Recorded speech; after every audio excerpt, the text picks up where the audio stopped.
just entered the bear crawling nation and my Mordant world. This is our Mordant Mahon, and welcome to the other side of live.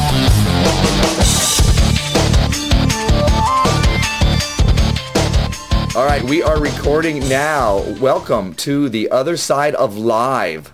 This is our Mordant Mahon and our bi-weekly, apparently we're bi-weekly, live show where we talk about all sorts of stuff. I'm going to welcome everybody who is in the room now. Of course, wait, let me give out my props. The other side of live is produced by the Bear Crawling Nation. And I have my producer here in the room with me. Or not in the room with me. Big C, say hi. No. Okay, there you go. He's good at his job, you can tell. There, that was recently rocking the haircut. Look at that. That is... I told you I was going to get a Tortuga haircut, man. I told you. I was like, well, there it is, right there. And Ronnie Rocks has joined us again. Naomi Mimi is back. Everybody in the chatter room, I want to say hi to you, the chat crew. We should have a name for that, for the chat room. Chatterbox. Who is the Chatterbox? Ooh, you've been practicing. You've been working on that. Oh, I haven't. Hopefully, here by myself, talking to myself. Can everybody see me? I'm not frozen or anything. Better this week. You've got a hair all place. You might want to move it a little up. Hey, Hugh 4, you're welcome. Hugh 4 got his free book from the only time we've ever done a contest. He won one of the books. So I'm glad that you are enjoying it, or at least that you got it. So tonight we are talking about facing adversity. And every time I bring that up, people chime in and they're like, oh, yeah, it's all about that. And tonight we're doing things a little bit differently. I have my notes, so just so you know, I am cheating, but that's okay. That's how I face my adversity. We are going to run through quotes throughout the whole night. I found a bunch of adversity quotes that I want to do. And facing adversity from within, without, its necessary and usefulness, the different types, embracing the positive adversity, blah, blah, blah, blah, blah. Those are my notes to my people and myself, so I don't know why I'm reading them now. But we are going to start this show with the most famous adversity quote, which does not actually have the word adversity in it. It is that which does not kill us makes us stronger. Friedrich Nietzsche. Jawohl. Ach du lieber. Really? Hello, Kelly, you're taking a phone call? You're taking a phone call? No, I'm not. I'm shutting it off. Oh, that's Ronnie. Oh, it's not Hello, Kelly. Oh, it's Ronnie. Oh. So that which does not kill us makes us stronger. And apparently the phone call is killing me. Sorry. That's funny. Sorry. That better be businesswoman. Of course, you know, if it's your husband, you should take it. It's the never-used landline. No, it's the landline. It's never anything but a telemarketer, but I have to keep it for the alarm system on the house. Right. You should have answered. We could have talked to him. So what is adversity? Anybody, adversity. We're talking about that tonight. And don't worry, I have a definition here. All right. Well, according to Merriam-Webster.com. Well, no, I'm sorry. Big C, you didn't chime in fast enough. No. I know. I'm sorry. I was just trying to pick up for you. I was saying it's the fire that tempers the steel. It's what makes us stronger, but it's the hard times. That's nice. I like that. You should write that down. Yeah, I like it later. I'm adding somebody else. Hello, Georgia. All right, we have somebody who is on the phone who is just listening. All right, there you go. And they went away. Is everybody else still there? All right, adversity is a state, condition, or instance of serious or continued difficulty or adverse fortune. Merriam-Webster.com. Little plug for them. Woot woot. But you know what, Big C, I like your definition better. Yeah. Why don't you say that again?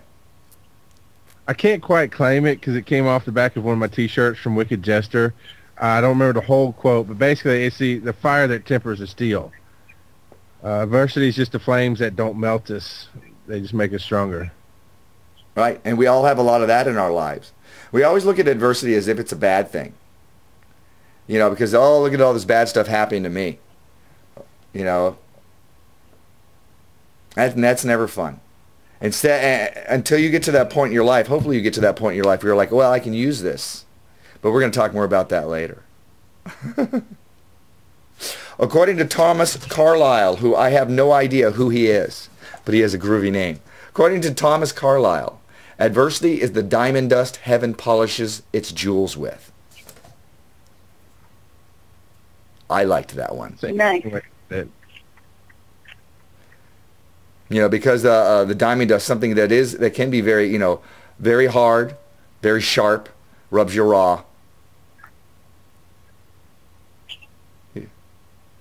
But that's what adversity is. Sandblast. Sandblasting us, making us smooth. Smooth. So there are different types. The chatterbox is quiet. Well, the chatterbox is people talking there. Apparently, Naomi Mimi says Thomas Carlyle. Thomas Carlyle was a Scottish writer. What was that? Rhonni rocks? I was just saying, she's pointing out that I saw her poke when we all got quiet. I was able to share some valuable tidbits from adversity today, in that a friend of mine is undergoing a similar surgery to one that I had 10 years ago. And in the midst of her twin sister learning that her lymph nodes were positive, which means she is going to go into chemotherapy, I was able to go, oh, here are 5 great tips. If you do this, it'll solve this problem. And if you do this, it'll solve that problem. And it was really lovely to be able to give those gifts. And I come across as somebody whose life is better after beating breast cancer. So just kind of being in her world has value, I'm learning. Right. So that was the gift that your adversity gave you. A lot of people think, oh, these horrible things that have happened to me. You know, and you're able to go to other people who are struggling with that and go, look, I've gone through this experience. Yeah. So that's good. I want to give a little bit of a shout out to one of the people from Wisdom or What who has just joined the chat room. I think he's just watching tonight, so I just want to give a little shout out to, woot, woot, we've been listening to you, brother. And for those of you who don't know, Wisdom or What is I don't want to call him out. He'll say something if he wants to. Wisdom or What is the new podcast that I've been sharing with Big C and a couple other people, some biker friends of mine from Minnesota, reformed bikers, although they do ride and they're trying to get me to ride. Oh, I guess both of the guys are there from Wisdom or What. So I'm going to give a shout out to those boys and say howdy. Coming from Doug V. George, if you want to say hi to him and Jimmy. Dougie and Jimmy. And Naomi is reminding me that if you do want to call in, the number is 813-413-7133. You can be part of this chattering. Now, there are different types of adversity that we faced, you know, and yeah, although they're all useful, we have adversity from within and from without. And one of the major ones, I think, from within are fear and doubt that we have to struggle with. In moving forward with any, you know, whether you're chasing and catching your dreams, or you're, you know, with your family and loved ones, or just, you know, in your job or day to day, whatever that is, fear and doubt, you know, going outside of your comfort zone to accomplish something new. I got a call. Looks like it's from Minnesota. Hello, Minnesota. Hey, baby, how are you? Hey, how you doing? Now, I got to tell you, you gotta quiet your computer. You got to mute it, otherwise we can hear it reverberating. Gotcha. Is that the Wisdom and Wisdom or What guys? This is the Wisdom or What guys. How you doing? Nice. Doing well. Good to hear from you. Thanks for having us on. Thanks for the plug. Yeah. Oh, anytime. So I'm taking it you're just starting out with your podcasting, although you've done DJing for years and years and years. I'm sure you're facing a little bit of adversity a little bit of fear and doubt even as you enter into this new realm? Well, I would call it adversity or terror, one or the other. It's a whole lot easier to work it out than it is to put your voice on a tape and send it out to get ridiculed or sometimes get a nice plug. So we're having a lot of fun with it, though, and you've been a great inspiration for us. Yeah. Thank you for participating. Allow us to be part of yours. Sure, sure. Welcome to the party. Well, the adversity is one of those things about adversity. You think about the challenges of money, finances, life, and then it becomes overwhelming. And if you get stuck in that overwhelming feeling, adversity wins. Absolutely. Absolutely. Or you just don't move forward. No, you don't. You get stuck right where you're at. And I like the one comment about the polishing the rough stone. There's an old song that David Allan Coe did some years ago, An Old Chunk of Coal. And it's all we are is polishing to get better. You know, if you polish it, it becomes a diamond. And then that's all we are is diamonds in the rough, working on being better. Yeah, I got to say that's true. I've actually been there for a while.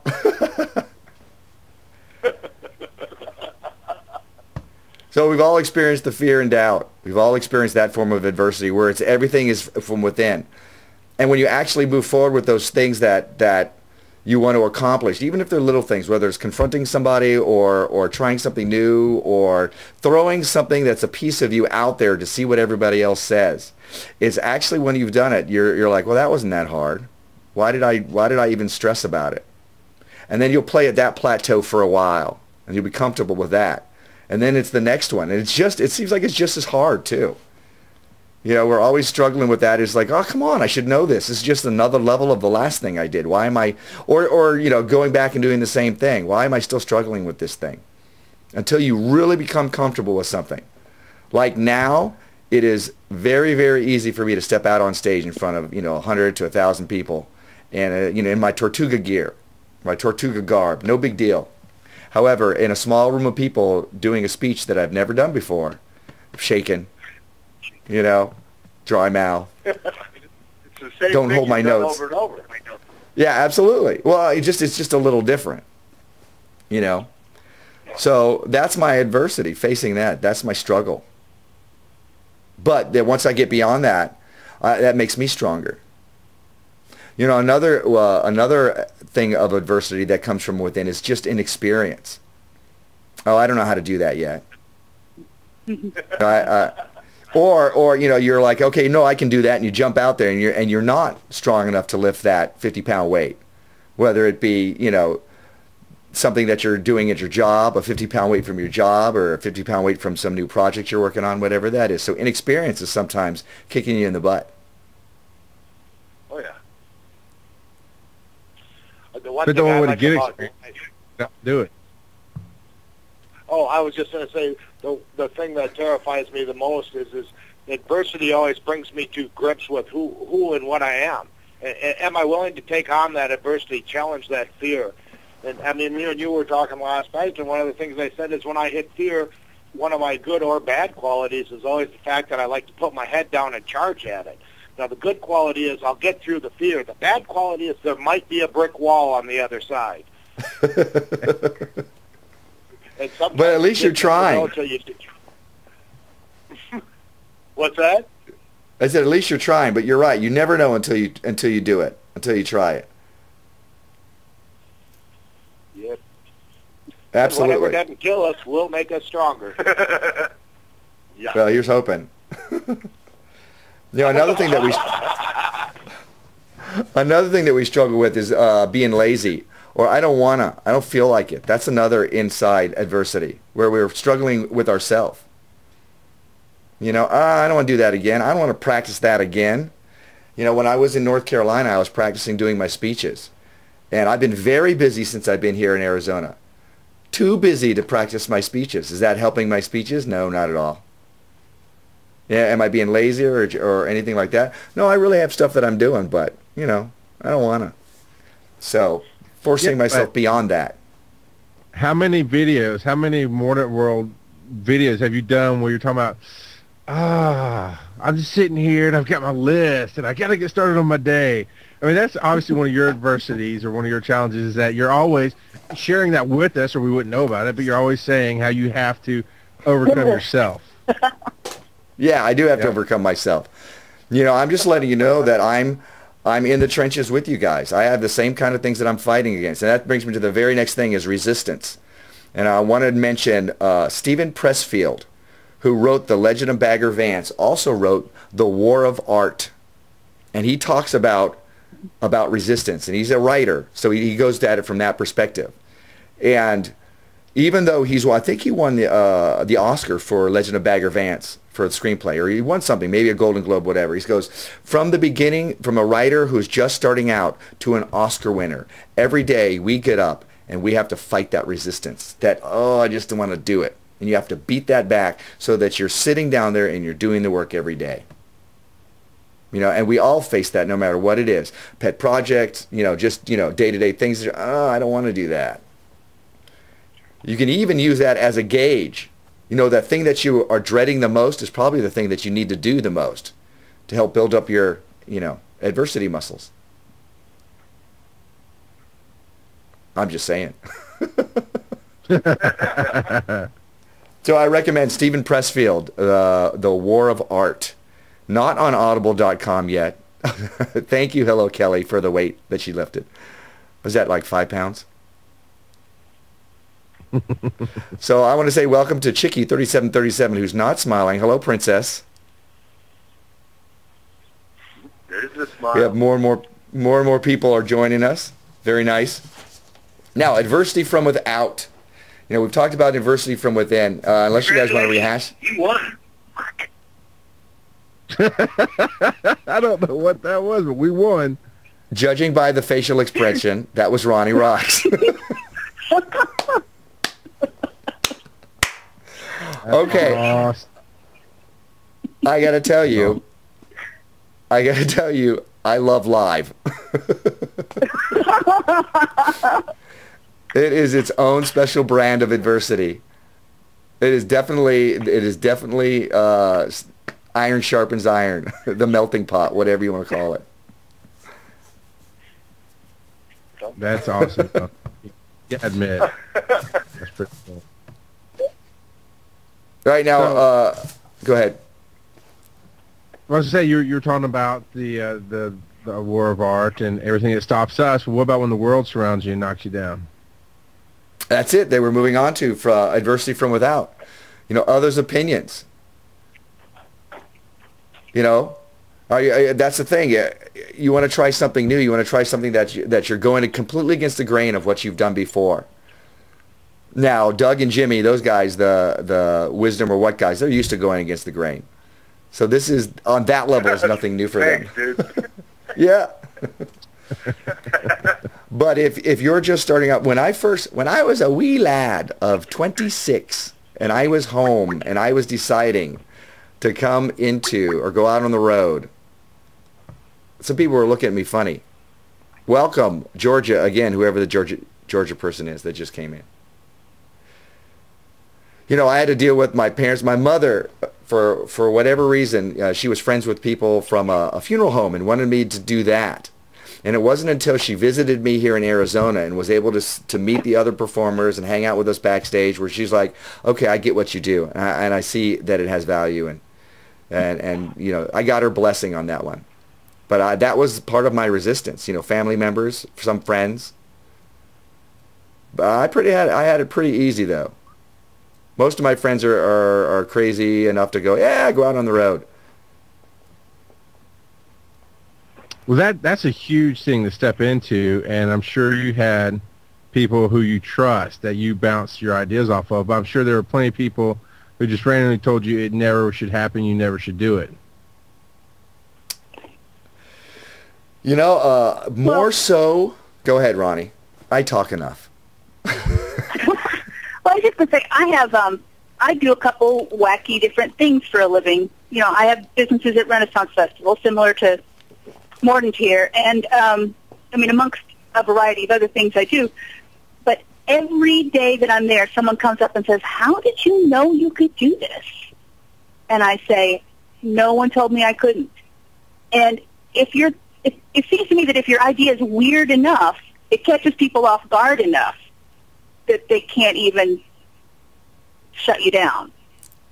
Or what they have to shut you down with is so obviously boring and mainstream that it's a different world altogether. Just thought. Right. Absolutely. And then you look at it 10 years later, 15 years later, they're looking at what you do, and a lot of America, even corporate America, that was the big thing that the people were worried about for me. How are you going to survive? You need to find a good job.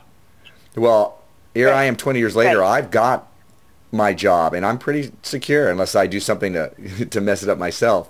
And a lot of those people have lost their jobs. What is it, 17% in some areas? Yeah.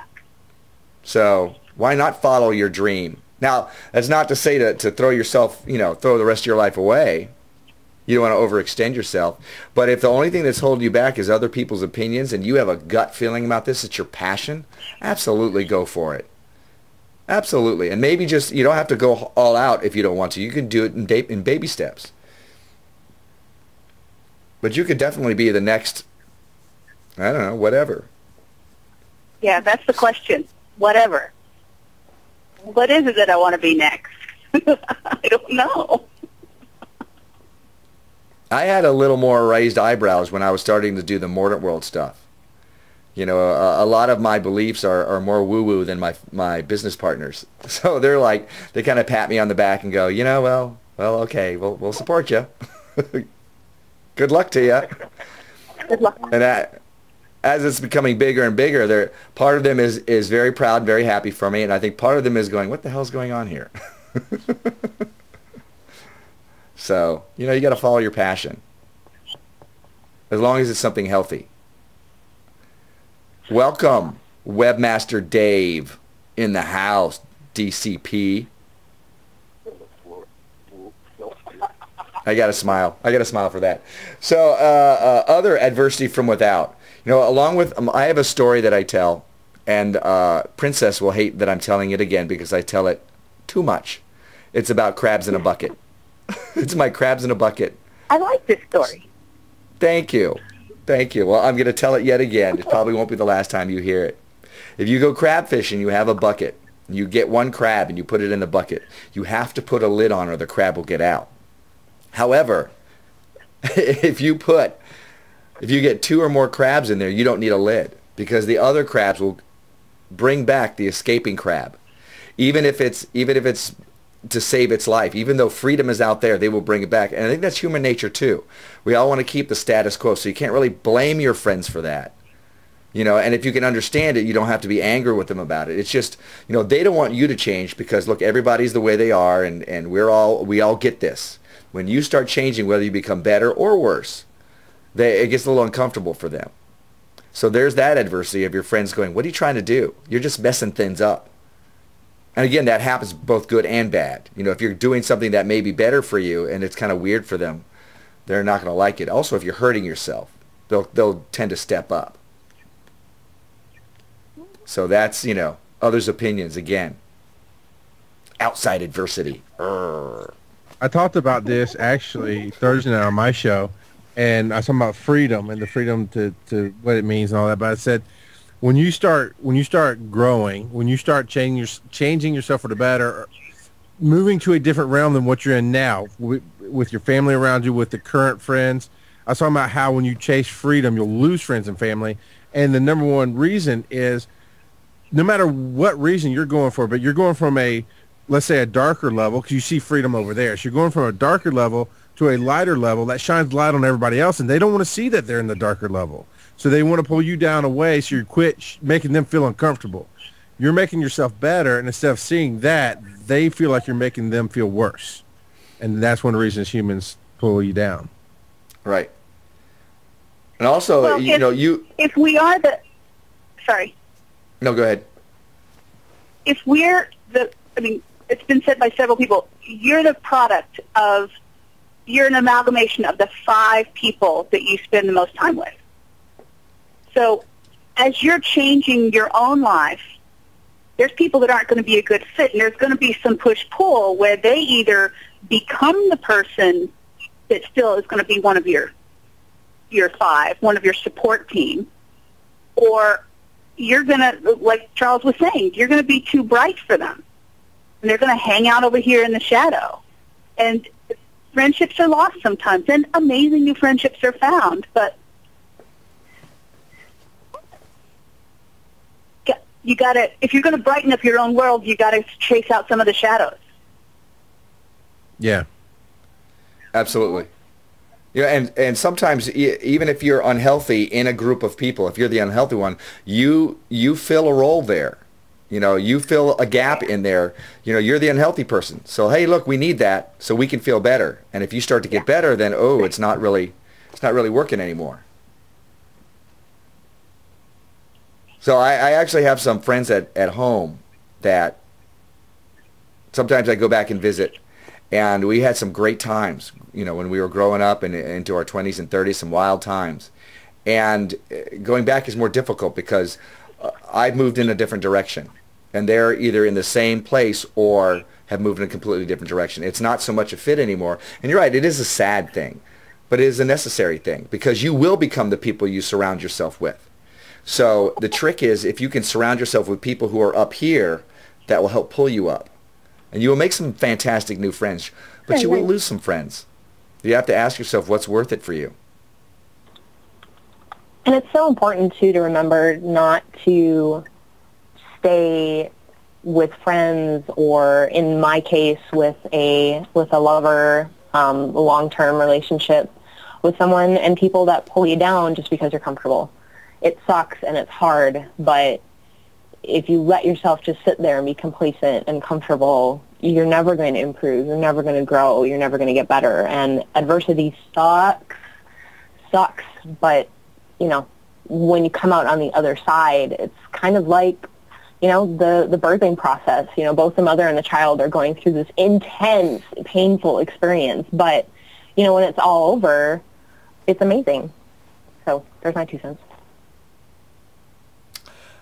Nice. I've actually heard, and okay, I'm going to have a million women correct me, but I'm going to say I've heard this, that as soon as the baby is birthed, the pain stops, or at least subsides dramatically. So if I'm wrong about that, I apologize, but I've heard that, you know, that's the way it is. So once you hit that new level, you know, the pain relaxes, and you're like, oh, this wasn't that hard. And if it was just all internalized adversity, it certainly is much easier once you get there, you know. Sometimes the adversity is simply, you know, the difficulty of the thing you're trying to do. Oh, I could never become that. You know, I'm not going to become a huge motivational speaker. I'm not going to become a famous movie actor. You're looking at the big picture and it's freaking you out. It's like when you order a big meal and the meal that comes is too huge. Suddenly you're not hungry anymore. You need to, you know, look at the baby steps. Okay, I'm just going to go to this level, and then I'll work it at this level. And this, if you look at the whole thing, it's like, oh, because the difficulty will be too much for you. You look at the 100-pound weight, you can't even lift the 50-pound weight. You got to start with a 5. Right. Well, so then does that make that obstacle is kind of becomes a detour? It's like you want this thing to happen, and you can't get to it this way. What you have to start with is a smaller weight over here, or what I want is to buy a house. What I have to do is work on my credit. Right. You know. That's the embodiment of you can't get there from here, isn't it? Right, but you can. It's just a more circuitous. It's a different route. Right. Absolutely. Like for me, doing speaking in front of people, I became much better at it after doing, you know, 50 or so of my video blogs, because I was forced to watch myself and see how I did, and see how, you know, how I punctuated every word with a little jerky movement. Hey, and it felt good, but it looked like ass. So I got to work on that. And I still do that a little bit, but not as much. And then when I went to Toastmasters, I found that when they have something called table topics, and they'll just give you a topic and you have to do it off the top of your head, That was easy. That was easy peasy for me. Wow, you know, my vlogging trained me for that. Actually giving a speech, not so much. It's still outside my comfort zone. So you'll find that the little baby steps will get you there. And then as I keep looking at my notes, so you can laugh at me for that. Hurdles and roadblocks. Being able to tell the difference between the two. We will be forced to face both a hurdle or a roadblock, and you're going to have to be able to tell the difference, because one you can jump over and get better at. The other one you're going to have to go around or just go another way. You know. Sometimes adversity is put there to let you know this ain't your path, brother. How do you know the difference? Aha. You know, I think bruises on your forehead. Yeah. Experience. How big is your passion for something? Look, I really want, you know, the Wright brothers, I really want to learn how to fly. Who was it? Okay, Colonel Sanders took his, you know, Kentucky Fried Chicken, KFC. He took his recipe to over 1,000 people, like 1,100 and something. No. Should he stopped at 15? Should he have stopped at 100, 750, over 1,000. Jack Canfield and the other guy who wrote Chicken Soup for the Soul took that book idea to everybody. And it wasn't until he found a small publishing company who said, oh yeah, okay, whatever. You know, should they have stopped with the first 15 that they talked to? You know, we're talking about, you know, even 100, 1,000. I mean, how do you know when it's not the right thing when you think it is? When you're getting a million no's from everybody, nobody around you supports you, and everybody's saying no when you're trying it, is that the time when you say, maybe this isn't my passion? How do you know the difference between this is just a hurdle to climb over versus maybe I really shouldn't do this? That's something that you have to wrestle with. That's something that I think you have to find out, weighed against your own passion. You know? Because Henry Ford, who wanted, I think, the V8 engine, or the single block V8 engine, went to his people and said, I want this done. And they're like, you can't do it. There's no way to do it. He's going, okay, I want you to do it. Work only on that. And I think it was for over a year or so. They kept, you know, trying and it wouldn't work. They're like, this will never work. It's not possible. He's like, okay, but I want it. Do it. His belief forced them to find a way. So it's up to you. How passionate are you about this thing? You know, I really want to become this. I really want to do this. You know, but how do you tell the difference? Maybe this is a bad thing. Well, for one thing, are you hurting yourself? Are you hurting other people? I mean, really damaging. Then you can start looking at that. I want to say hi to Little X. I want to say hi to Little X Fawn, who just joined us in the video chat room. Hi. And then somebody else was speaking. You know, the other side to it is one of the things that I have found is if you're that passionate about it, even if you suck at it, you're going to be good at moving forward with it just because you have the passion behind it to push it forward. Now, you know, you may never be an Oscar-winning actor, but you'll probably end up being an actor just because you push so hard and you're so passionate about it, and if you can convey that, you're going to get where you're going to get. But you may not be the best at it, but your drive is certainly going to push you all the way to where you need to be. Right, absolutely. You know, aim for the stars. You're gonna hit the moon. At the very least, you'll kiss the sky. In my experience, when an idea has, when a hurdle has turned out to be a roadblock, I was struck with another inspiration that I could give my attention to. And who knows, maybe the roadblock was because I wore out on that idea, but it seemed to me that there was always another direction for me to go when I got to an actual roadblock. Right. Right. I think it was T. Harv Eker who talks about in his book, Secrets of the Millionaire Mind. He talks about how you see something that you want to go for, you start going for it. You walk down that hallway, and at the end of that hallway are doorways that you cannot see from the beginning. You have to actually walk into the hallway. And he went in looking at becoming owning a pie shop because he wanted to make money that way. And actually he met somebody through working there that got him into owning a gym business where that wasn't around at that time. And he wound up owning 100 of them, and that's where he made all his money.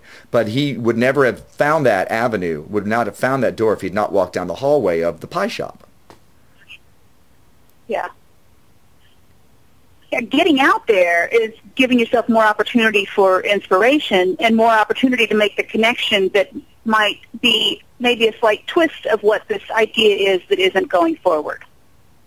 You know, it's more opportunities for divine inspiration to arrive or for the right guy to step in front of you, whether he wants exactly what you're pitching or he wants your skills for some pitch that he has. Right. Yep. And I think it's really important to be, you know, you can be blindly stubborn, or you can use, you know, your gut instincts. You can use the people around you. You can, like Rhonni says, that divine inspiration. When doors close, windows close, it's like, okay, well, you know, you could chop away through the floor, but maybe if you just looked around a little bit, there's a skylight that you can, you know, climb out and come up higher than before. So it's definitely, I've come across situations and friends where they're beating their head against a brick wall, and it's like, okay, you don't need to do this, you know, just turn around and look at all the other possibilities that are, you know, around you. You don't need to beat down this huge roadblock to reach your goals. Maybe this is a way that the universe is telling you, okay, not this way, go this way. Well, there is something to be said for if we've tied up our self-worth in a project, that makes it difficult to let go of a project. You know, especially if the project might actually not be a great idea. I mean, I've had plenty. One of my mantras currently is just because it's a great idea doesn't mean I need to start a business because it's something I do. But if I have my self-worth tied up in how well that project proceeds, then I'm less likely to be able to let go of it. Right. Yeah, there's a book by Seth Godin, and I believe Naomi Mimi already mentioned it in the chatterbox.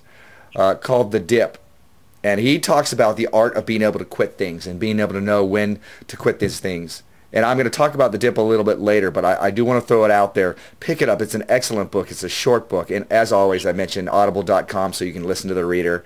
I listen to the author sometimes, and he talks about the art of quitting, because you want to quit those things that are not going to pay off, and force your way through those things that will. In fact, here, I'm going to just skip ahead and read it, a little section of it.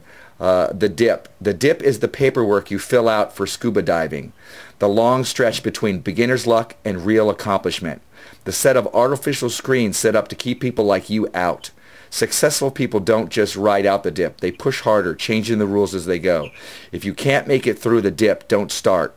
If you can embrace that simple rule, you'll be a lot choosier about which journeys you start. It's human nature to quit when it hurts, but it's that reflex that creates scarcity. And when he talks about scarcity, he's like, a lot of people don't make it to the other side. So there's a scarcity of people who can do this one certain thing. So therefore, you have value if you're one of those people. But it's reflex that creates scarcity. The challenge is simple. Quitting when you hit the dip is a bad idea. If the journey you started was worth doing, then quitting when you hit the dip just wastes the time you've already invested. Never quit something with great long-term potential just because you can't deal with the stress of the moment. Now, those are a bunch of different quotes from the book The Dip by Seth Godin. Again, look that up. It's a great book. But you'll have to figure out when you should quit and when you should push through to get to that other side where there are not as many people, so you can go, look, I'm one of those people. Look, I'm a great guitarist. Come hear me play. You know? Well, look, I just do a podcast. Come listen to me. I'm special. I was talking to a friend of mine last night, and he's been in and out of podcasts, listening and participating, and been trying to develop his own podcast for a long time.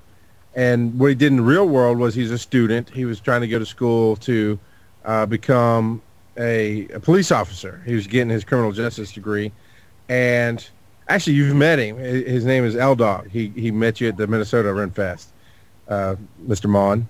And anyway, he's been up and down. He works for a Ford plant, and they're going to shut down the car manufacturing, that kind of thing. And I said, what are you doing now? He said, well, I'm looking at IT. I'm going to do some IT stuff. I'm like, why don't you go to a radio or broadcast school? Because you love messing with podcasts. You like doing this. You have the time in your life that you can invest in it. And his answer was, oh, well, I'll keep hobby and real life separate. I don't. I mean, I live in my hobby, and my real life is my playtime. It's right. I don't understand that, and that's one of the things that keeps you back. I think is people will tell you what you believe in can't be done. You can never make money at that. You can't do that for real. And it's like not everything has to make money, and not everything has to be in your entire life. And I think that's part of the getting over the hurdle. The roadblock is separating. Podcasting can be a small part of your life, or it can be the biggest part that is out there. It all depends on the time of life you're in. Right, and what if this turns into something that I'm just going to do this because I love to do it. You pick something that you love to do.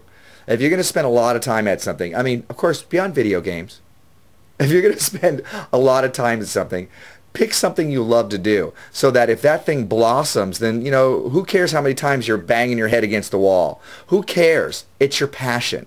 Who cares? As long as you're not hurting yourself, as long as you're not damaging yourself. There's a difference between hurt and damaging yourself or somebody else. As long as you're not doing that and it's your passion, who cares how long it takes? Because you're loving doing it and you're going to do it for free anyways. Oh, they're going to decide to pay me now? Woo, bonus. But I do it that way anyways.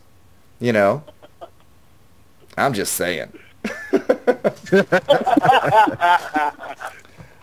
All right, I want to talk about the bright side of adversity. We've kind of touched on it. I got a quote here. I want you to guess who you think this might have said this. All the adversity I've had in my life, all my troubles and obstacles have strengthened me. You may not realize it when it happens, but a kick in the teeth may be the best thing in the world for you. Who said that? Guesses? Wayne Gretzky. Woo! That would be a good guess, but wrong. Lou Holtz. What was it? I say Lou Holtz. Your mom. Lou Holtz? My mom. No, are you ready? Any other guesses? It was Rocky, wasn't it? No, not even We close. have a Bruce Willis guess. Bruce Willis. That's a good guess. Inaccurate, but very good. Walt Disney. Walt Disney, nice. I love that he said that. As someone who makes a living in theme parks, I love that he said that.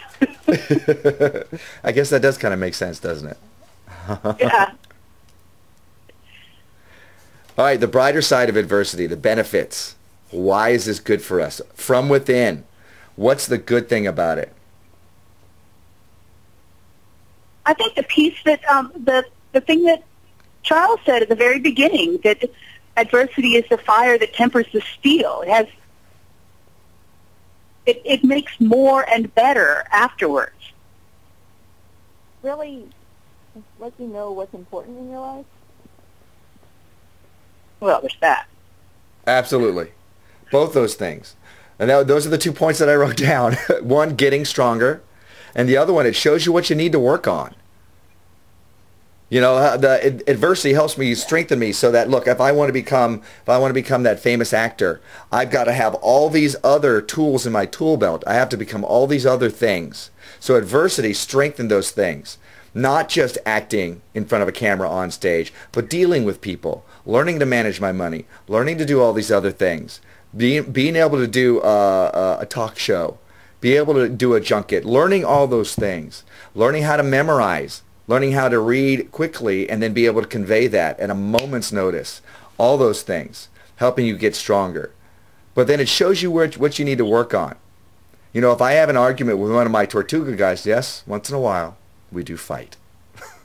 If I have an argument with one of my Tortuga guys, which often I am wrong at, it shows me, it brings up, when I get angry at something, it brings up what I need to work on.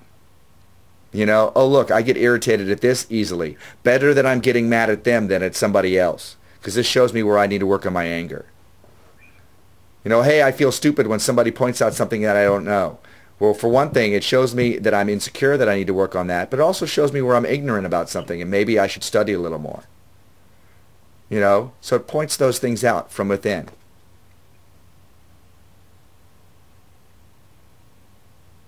And also, it gives you... Ready, go. I was thinking it can also tell you how convicted and how strong your beliefs are. If this is truly there and I run into the adversity and the first sign of adversity I run, it tells me that maybe I'm not that strong a character, and I either have to A, work on character, or B, how much was it really worth to me in the first place? Right.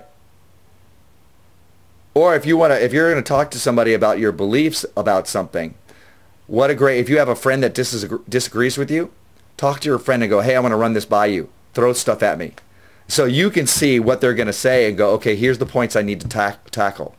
Here's the things here's where I'm weak on my discussion. Whenever any of the presidents, I think, do a press conference, they'll have members of his cabinet sit there and fire off questions so he can work on those, you know, his answers. So he knows what to say back. Oh, I need to work on this. I really don't have this one down. Or I really don't know about this. I should probably learn about that, as I am the President of the United States. So it shows us where we're weak, what we need to work on. Whether it's an attitude, you know? Mm-hmm. Especially if something makes you mad. Because then you can ask about, well, why is this making me mad in the first place? You know, if a child comes up to me and tells me the sky is purple, I'm not going to have great anger. It's just a child. Who cares? If a friend comes up to me and says, hey, I think this is wrong, if I have great anger, there might be a lesson I need to learn there. Something. Absolutely. I think it gives you a place to rest as well, that you go through the adversity and you don't really realize what you've learned until, you know, 6 months down the road, a year down the road, whatever, you see somebody else hitting that wall and you realize that would never even cross your mind nowadays. You've gone through the trials, you've gone through the adversity, and you can just rest knowing that maybe there's bigger stuff to come, but what used to upset your world and turn it upside down now doesn't even hit your radar. Right. Right. Why is this so hard for you? It's so easy. We forget. It's not. Not then it's not. Riding a bike, so easy. If the adversity was of your own making, then experiencing it in extreme can help you spot it and eliminate it. You know, like, or as we were saying, that adversity can help you realize what's really important. For one thing, back to having beat breast cancer 9 years ago, when I started trying to figure out why, I went through the why me's, which is, for people that know me, a little strange because I'm pretty much an extreme Pollyanna. But I live with a lot of stress. I have a stressful schedule. I can let it eat me up. And I realized that wasn't a tool that was helping me. And I now pretty much live without stress. And I get a lot of really crazy stuff done without any stress. And I wouldn't have figured that out.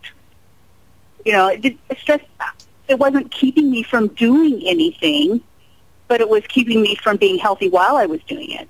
It was keeping me from possibly getting as much done as I do now, certainly keeping me from keeping employees.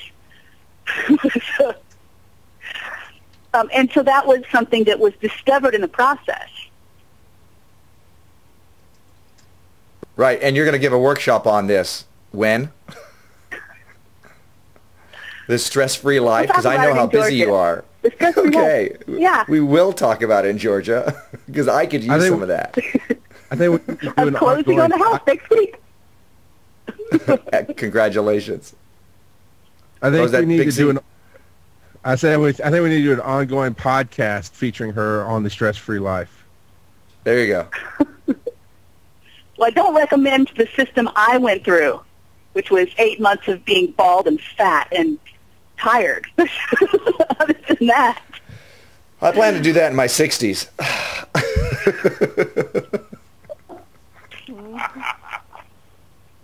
Not really. I got to give a shout out to somebody else who's beginning to do, I believe, doing a workshop this coming week. Naomi Mimi is actually fighting adversity and running a social media workshop at the festival this coming week. And she may smack me later for saying it, but congratulations to her. Jealous. Thank you. Jealous. And some of my adversity stuff has just been the fact that I am so goddamn stubborn that a lot of times I have to learn how to let go. So for me, it's not so much sticking through things. It's I'm the one that sits there banging my head against the brick wall when everybody that loves me is like, turn around. There's so much behind you that you're missing because you're stuck on this brick wall. But yeah, it's just.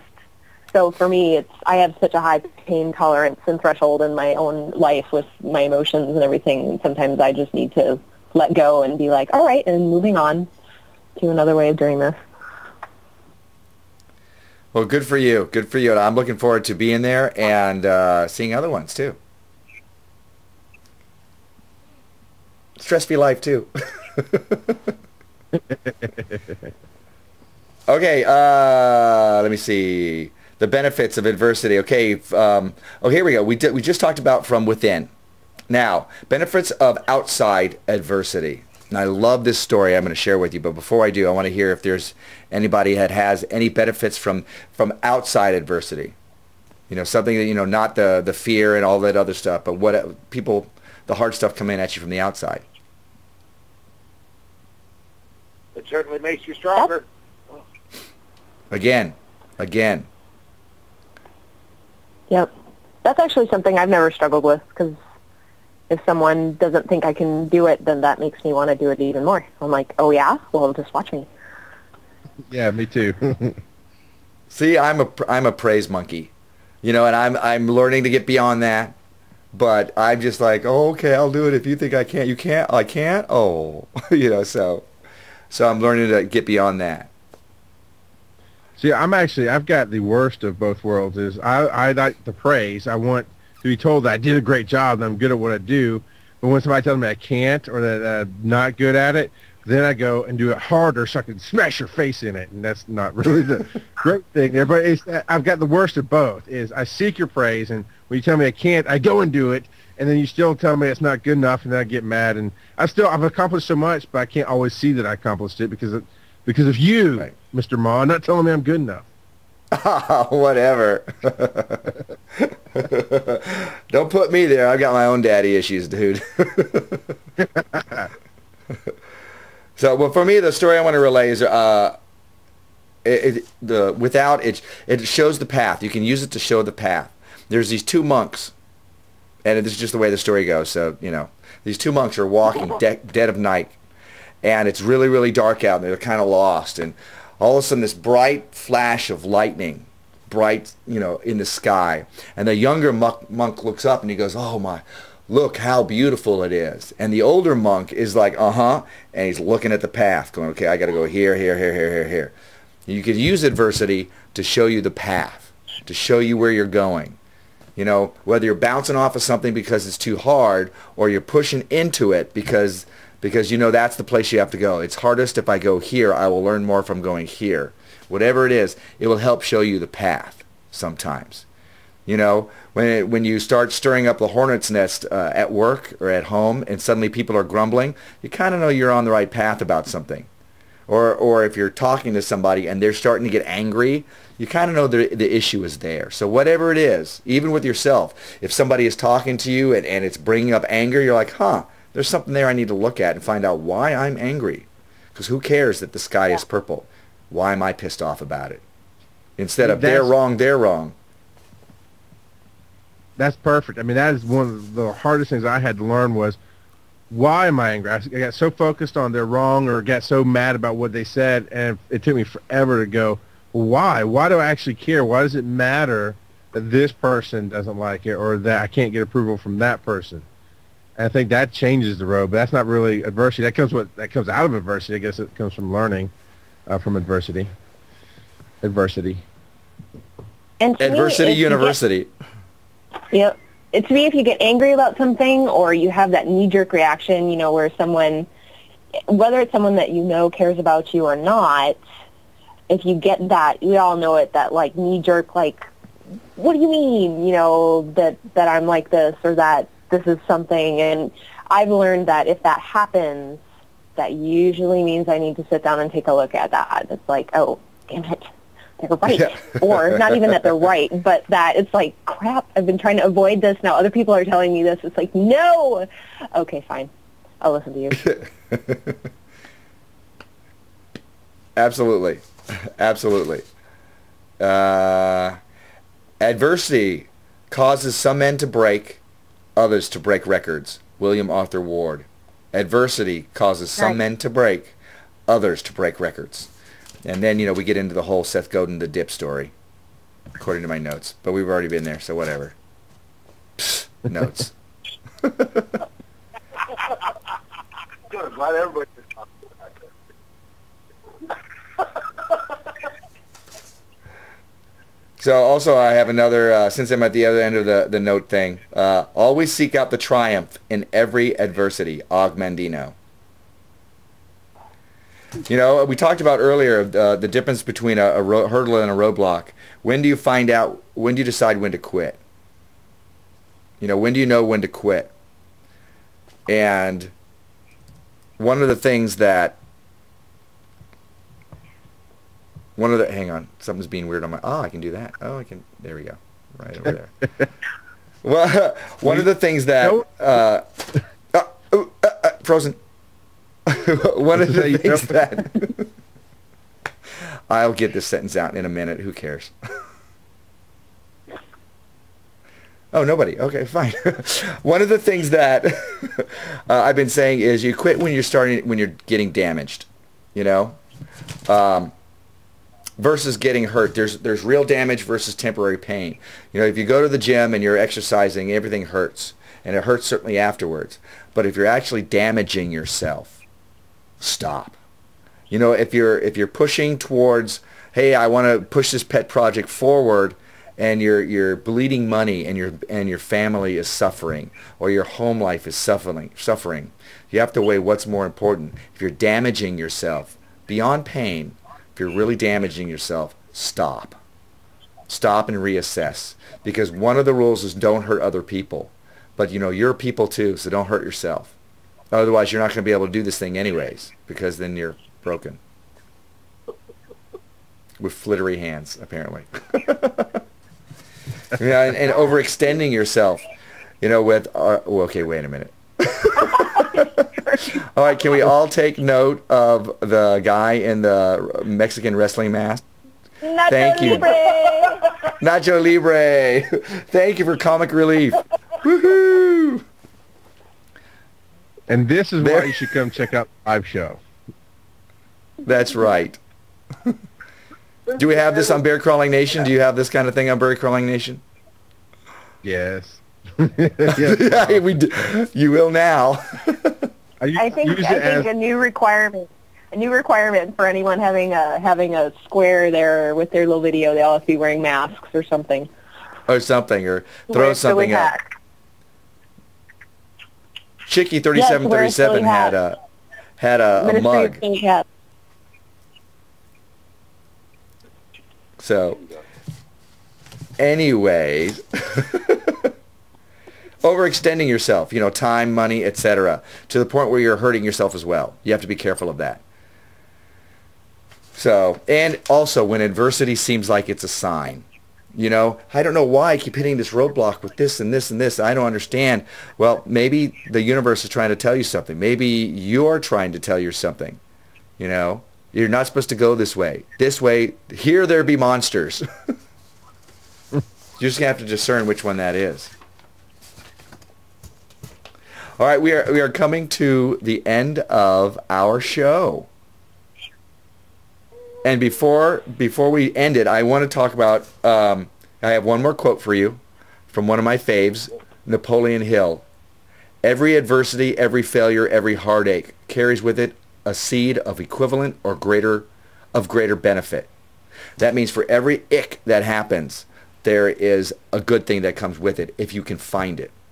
I talked about it in my vlog. I've uploaded, I haven't put it on YouTube yet, today, that they say that everything happens for a reason, and I don't necessarily believe that.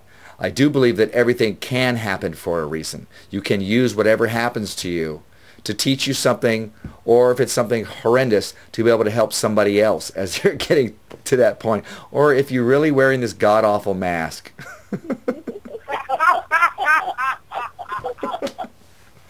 Oh, wow. My God. So honestly, when it comes to Naomi, really, David? Really?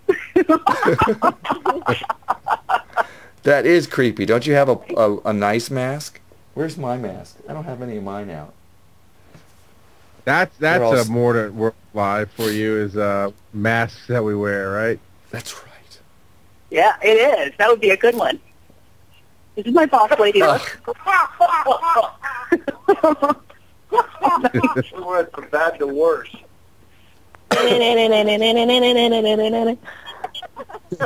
So if you're thinking you better be watching that. If you're checking this out as the podcast, you really should come out live and see the show and see what you're missing in the chat room and on the cameras. This is a whole different experience. Yes, we've had Nacho Libre. Yeah. We've had some sort of scarecrow. Now we have Batman. Dude. Yeah. Yeah. We might have to actually stick with Stickcam because of the craziness that our friend, Webmaster Dave. I don't know. That was me trying to... That's better. Never mind. So, adversity. It's... Would distractions qualify? I just want to get this final point out. Yeah. Conquer adversity. Make your friends laugh. Oh. Laughing is very good for you. Okay. I have to say no on that one, David. Come on. Okay, That's yeah, icky. no, take that off, like right now. Wait, isn't that like You're Dracula? freaking me out. Not looking.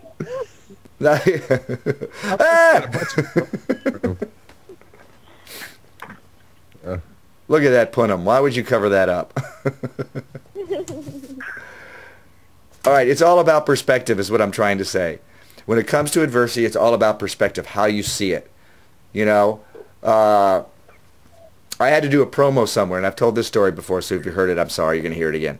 I had to do a promo somewhere, and I had to actually drive there and spend the night in a hotel. It was late at night, and I was kind of worried about my stuff, so I got in there in my head, I'm like, I want that room right up front. So I went in there, and they gave me a room all the way to the back, so I went into that room. The bed was all rumpled, and then I went to the bathroom, and there's actually pee in the toilet. And I called them, I'm like, somebody's been here. Somebody's been sleeping in my bed.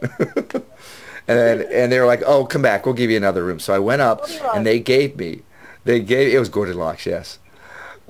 They gave me the very room that I wanted, the very room that I was looking for. So a lot of times, especially if you can adopt this attitude, something bad is happening, it's going to lead you to the good thing. You're not getting this one thing because it's going to open the door for something else. And often, if something bad is happening to you, it's so you can learn to deal with it, so you can help somebody else along the way. That's a big one. You know? Yep. So it's all about perspective. And I want you to think about that when the adversity is coming. It's like, okay, how am I going to look at this? Where is the seed of, as Mr. Napoleon Hill said, the seed of greater benefit? Where is that in this? How can I turn this into something? Oh, look, this bad thing has happened. That's fantastic because now I get to learn how to do this. Now I'm forced to learn how to do this. It's all your attitude. Attitude, people. Does that get 2 snaps around the world? I apologize. Wow. Wow. I apologize to everybody out there. So those of you who have joined us tonight, I want to invite you to please, this is here where we get the shameless plugs. I want you to please, become my friends here on Stickcam. Find me on Facebook.com/MordantWorld or Twitter.com/MordantWorld and become my friends there. I want to give a shout out to Rhonni Rocks from RhonnieRocks.com, our resident foodie and Do Everything gal, because she does everything. Webmaster Dave, I'm not sure where they can find you or if you want them to find you, but if anybody needs web work done, he'll put on a mask and do things for you. Of course, we have, thank you for that laugh, we have our big guests tonight, the Wisdom or What guys. You can find them on Facebook. They have their own fan page, and if you go to Mordant World, I've already liked them, so you can find them through me. And definitely listen to their stuff. They're a lot of fun. Nice. Thanks, Rick. Thank you, Ricky. You're welcome. I think I have to start my recording again. Charles for helping figure everything out. Absolutely. Absolutely. Big C, Charles, thank you. Bear Crawling Nation, bearcrawlingnation.com, where you will be able to find this podcast very soon in audio form, and others, which are very, very fantastic. So do that. I want to invite all of my phone people out there. Let us know where we can find you on the internet. Let us know where we can find you so we can connect, etc., etc., etc. And I think that was it. Oh, next time, Tuesday, March 15th, is the next show. And what I have here is Conquering Fear is the next show, which seems to be an extension of this one. And I'm going to rename that Dancing with Fear, because you don't really, it doesn't ever really go away. You learn how to deal with it. And it's from my affirmation. What?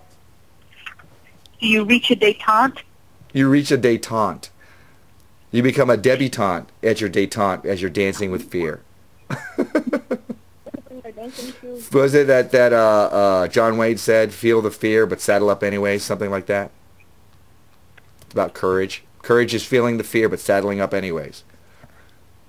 So, the affirmation for today was, the best parts of my life lie at the other side of this fight to take me beyond the wall I have built with the bricks of my own anxieties, dreads, and limiting beliefs. Conquering fear is an action, and I'm going to kick its ass. So Yeehaw. there you go. Yeehaw. I think that's it. Thank you, my The Other Side of Live friends. I want to thank you for joining us here on The Other Side of Live. Spending time here at the Bear Crawling Nation with all of us doing this thing. Thank you, everybody in the chatterbox. Thank you, Naomi Mimi, for running that show tonight. And again, I want to pimp out Naomi Mimi. Does great social media stuff. And you can find her, out there. Out there. NaomiMimi.com coming soon. Do you want me to talk about your your blog, Naomi Mimi? Waggle Taggle or not? My non-existent. Oh no, not yet. All right. Okay. So that's okay. Well, you can find her somewhere. She's going to be doing workshops, and hopefully she's going to let me tag along. So that's it. That's all of us. And Twitter, Naomi Mimi. Absolutely. There it is. Boom. So thank you, one and all. And I think this is... That's all, folks. I will see you next time on The Other Side of Live.